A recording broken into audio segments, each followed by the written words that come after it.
தை அமாவாசையை ஒட்டி தூத்துக்குடி மாவட்டம் திருச்செந்தூர் கடற்கரையில் ஆயிரக்கணக்கானோர் புனித நீராடி வழிபட்டனர். பின்னர் பக்தர்கள் தங்களது மறைந்த முன்னோர்களுக்கு கடற்கரையில் புரோகிதர்கள் மூலம் பிண்டம் வைத்து தர்ப்பணம் கொடுத்து வழிபட்டனர். இதையடுத்து பக்தர்கள் தங்களது குடும்பத்துடன் கோயிலில் நீண்ட வரிசையில் காத்திருந்து முருகப்பெருமானை வழிபட்டனர்.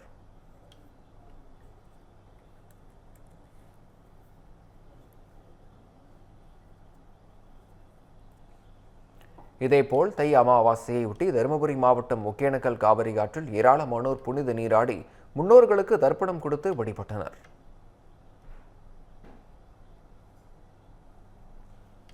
திருநெல்வேலி மாவட்டம் பாபநாசத்தில் உள்ள தாமிரபரணி ஆற்றில் பக்தர்கள் ஏராளமானோர் புனித நீராடினர்.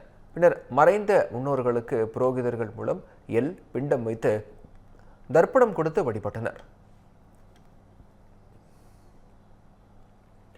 தை அமாவாசையை ஒட்டி நெல்லை மாவட்டத்தில் உள்ள தாமிரபரணி படித்துறைகளில் ஏராளமானோர் புனித நீராடி மறைந்த தங்களது முன்னோர்களுக்கு தர்ப்பணம் கொடுத்தனர். தை அமாவாசையன்று பொதுமக்கள் தங்கள் முன்னோர்களுக்கு தர்ப்பணம் கொடுப்பது வழக்கம்.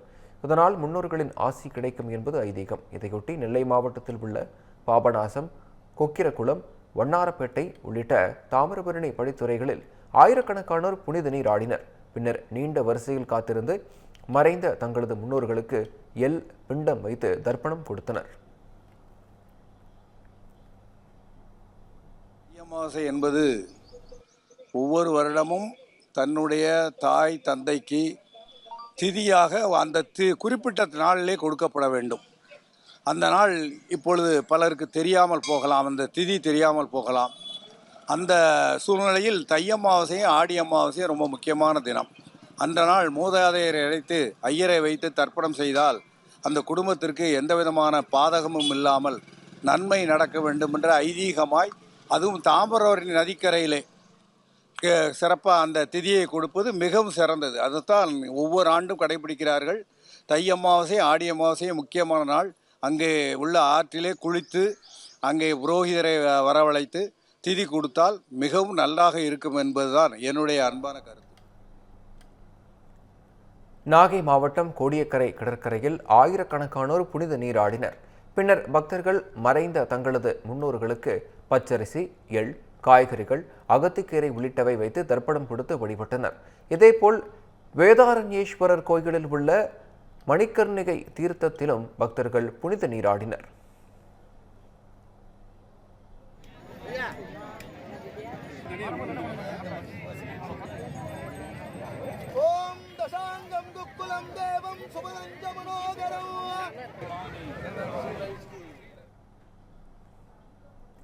இதேபோல தஞ்சை மாவட்டம் கும்பகோணம் மகாமக குளத்திலும் ஏராளமானோர் புனித நீராடி மறைந்த முன்னோர்களுக்கு தர்ப்பணம் கொடுத்தனர்.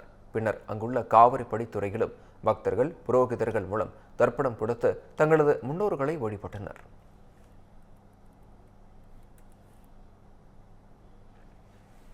கோவை மாவட்டம் மேட்டுப்பாளையம் அருகே உள்ள நெல்லித்துறை சாலையில் உள்ள பவானி ஆற்றில் பக்தர்கள் புனித நீராடினர்.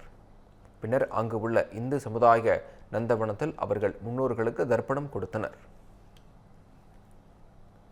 இந்த பண்டிகை நாட்களை முன்னிட்டு வில்லா மனைகளை முன்பதிவு செய்து ஸ்டாம்ப் டியூட்டியில் 50% வரை தள்ளுபடி பெறுங்கள். Premium villa plots across Tamil Nadu from 4.5 lakhs to 3 crores. One layer G Square. For details call 8939750009.